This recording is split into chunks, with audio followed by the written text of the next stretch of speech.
Hej og velkommen til Naturligvis. Ja, jeg vil starte med at beklage, at det er håndholdt kameraføring i dag, men jeg skal forsøge at holde det så stille som muligt og ikke køre det for meget frem og tilbage på mit ansigt. Og I får så har I også kun glæde af mit ansigt. Det er ikke særlig nemt at lave en kameraopsætning med et bål, så jeg håber det går. Men jeg vil gerne fortælle, at jeg holder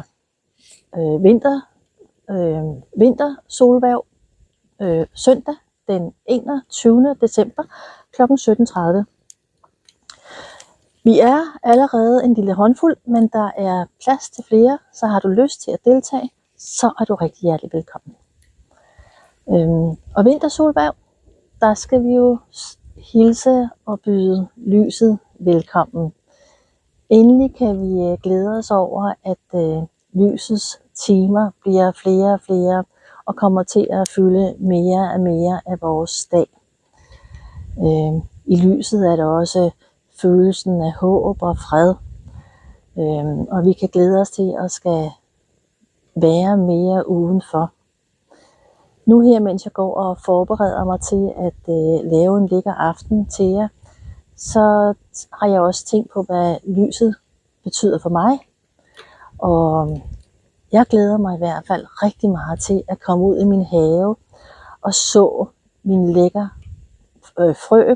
Eller de er jo ikke så lækre, når de er frø. De bliver lækre, når de vokser op.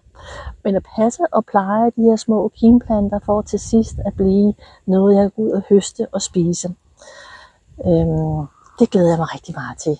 Ud og rode i jorden. Det næste, jeg også glæder mig rigtig meget til, det er at høre lærken. Jeg vil i februar, som jeg plejer at høre den, begynde at spejde efter den og høre dens lyd. Og når jeg hører den, så vil jeg stoppe op og kigge op i himlen og se, om jeg kan finde ham, når han synger hans kærlighedssang til hans frue på jorden. Jeg vil glæde mig til at høre gøen, og jeg vil glæde mig til at både se og høre svalerne. Jeg elsker, når de flyver rundt i himlen og laver trampets, og jeg elsker deres snakken. Så det er i hvert fald noget, jeg glæder mig til. Men jeg har også nyt mørket. Jeg har brugt rigtig meget tid på at passe på mig selv, at hvile, at restituere mig, passe på mit nervesystem. Jeg har siddet og tænkt tanker. Jeg har skrevet en masse tekst til min hjemmeside. Jeg har arbejdet med årene, der skal komme med Naturligvis. Jeg har nyt at være sammen med min familie i mørkets hygge. Så det er også det, mørket gør. Det gør, at vi har tid til at vende indad og tænke og reflektere over vores eget liv. Og det, der er en rigtig god mulighed for ved vintersolhverv, hvor energierne er særlig kraftige og magien er velegnet, det er netop at sige farvel til alt det, som ikke længere tjener os godt. Det kan være din overbevisning, det kan være en tanke. Ja, det er dig, der bestemmer det. Du skriver, lad os bare sige, tanken ned på et papir, og en symbolsk handling kaster du den ind i lyset og gør dig fri af det, som tynger dig.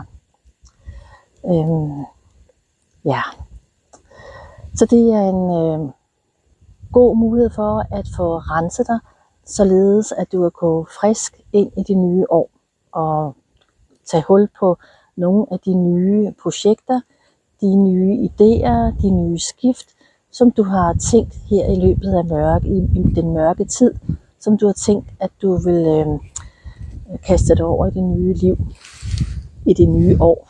Nu skal jeg lige passe på min telefon, jeg ikke får brændt den helt af. Sådan der. Vi mødes nede på parkeringspladsen, og så hilser vi på hinanden, og så vil vi gå samlet flok op til bålhytten. Det koster 450 kroner. Du kan skrive til mig og melde dig til. Du kan også gå ind på min hjemmeside og læse alt det, som jeg har siddet og fortalt dig. Jeg har siddet og fortalt nu. Og når du har meldt dig til, så vil jeg også sende dig et lille papir igen på, hvad det er, der skal komme til at foregå. Ja, jeg glæder mig rigtig meget. Jeg elsker vintersolhverv. Jeg elsker også vintersolhverv. Ja, jeg tror, hvis det var det, jeg havde på hjertet. Ja, jeg håber, vi ses. Og til jer, som kommer og som hører det her, jeg glæder mig til at se jer. Ha' det godt. Hej.